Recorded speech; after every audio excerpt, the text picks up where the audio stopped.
There is less and less time left until the next World Cup, and as expected, the Argentine national team appears in almost every conversation as one of the main candidates to fight for the title again. And I'm not saying it isn't. I don't think it's crazy at all to see Argentina as a contender. It's obvious that there are several very strong national teams with great squads, but even so, Argentina continues to be pointed out as a possible title defender. However, I think there is an important problem that not everyone is talking about when Argentina is mentioned so emphatically as a candidate. A real, concrete problem that personally raises a lot of doubts for me when thinking about how the next World Cup might unfold. In this video, we're going to talk precisely about the Argentine national team, its current weak points, and those aspects that, from my point of view, could become a real headache for Lionel Scaloni heading into the World Cup. So, if you like the idea, I invite you to subscribe to the channel, turn on notifications, and follow me on social media. That said, let's go straight to the analysis. No one can dispute what the Argentine national team has done over the last 5 years. It has undoubtedly been the best national team in the world during that period.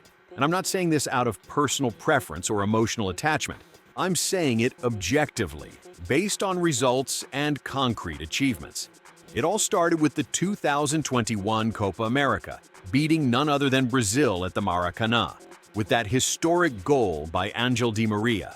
Then came the ultimate crowning achievement at the 2022 World Cup in Qatar, with a final that, for many people, including myself, was the greatest final in World Cup history.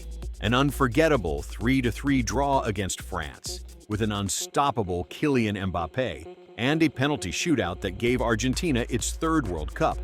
To that, you have to add the finalissima against Italy, won convincingly against the European champions, and later the second Copa America of this generation, beating Colombia in the final with a goal by Lautaro Martinez, in a tournament played in the United States. From a result standpoint, Argentina's achievements are unquestionable.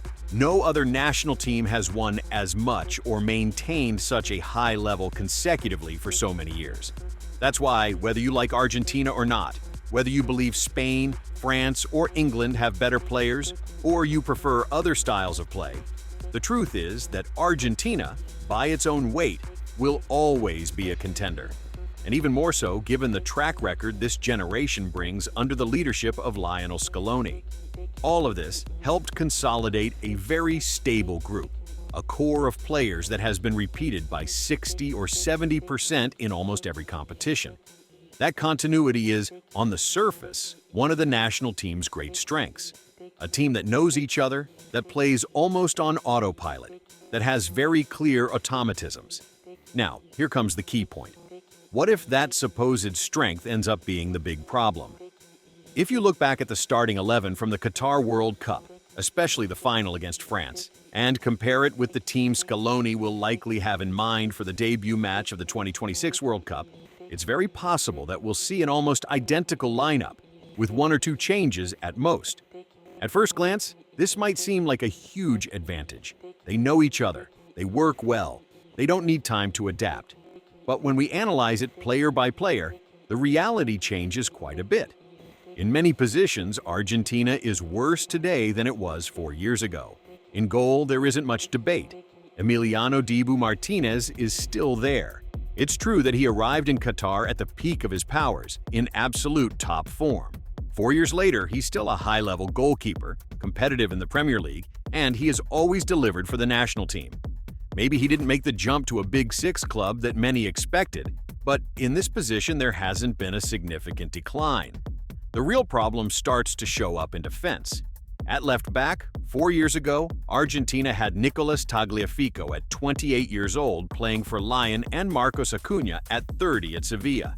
Today, Tagliafico is 33 and still at Lyon, while Acuna is 34 and plays for River Plate. What does this tell us? That Argentina didn't find a real replacement. It's not that they didn't try, they simply didn't succeed. And the passage of time is non-negotiable. A 28 or 29-year-old fullback is not the same as one who is 33 or 34, no matter how much commitment and experience they have. The physical wear and tear is there. Something very similar happens at right back. In Qatar, Argentina had Gonzalo Montiel and Nahuel Molina, with Molina being a standout in Italian football and earning a move to Atletico Madrid.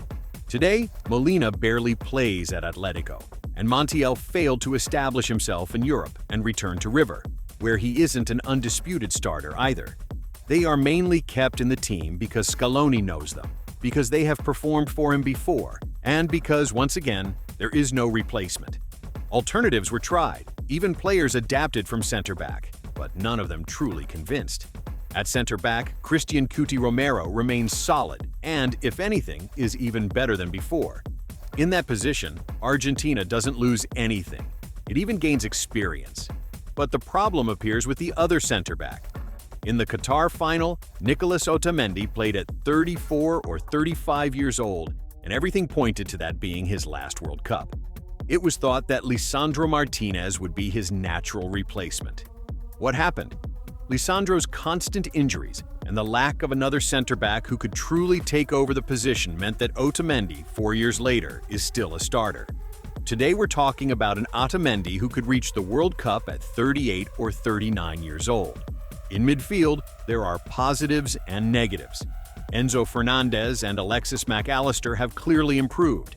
They went from Benfica and Brighton to establishing themselves as two of the best midfielders in the Premier League and arguably in the world. There, Argentina has a solid foundation.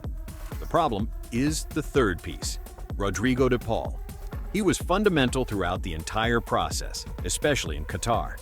Today, after failing to establish himself at Atletico Madrid, he plays for Inter Miami. The big question is how much longer he can be relied on if his level doesn't match expectations. And what's concerning is that there is no clear replacement. Leandro Paredes returned to Boca Juniors, with solid performances but far from his best version. Giovanni Lo Celso is very inconsistent and constantly injured. No midfielder has emerged who can truly fill that role with guarantees. In attack, Argentina loses a lot with the departure of Angel Di Maria. In the Qatar final, one of the 5 greatest players in the history of the national team was a starter. His natural replacement today seems to be Thiago Almada, who has performed well when he's played. But the comparison with Di Maria is enormous. Argentina clearly loses out there.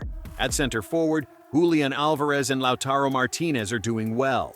You could even say they've improved thanks to continuity and maturity. That's not the biggest problem. The most delicate issue, inevitably, is Lionel Messi. In Qatar, even at his age, he was still absolutely decisive. Today, at almost 40 years old, he's still a great player. But he's no longer the Messi who wins matches with a long run or a dribble. He's more measured, more about moments, more about precision than explosiveness.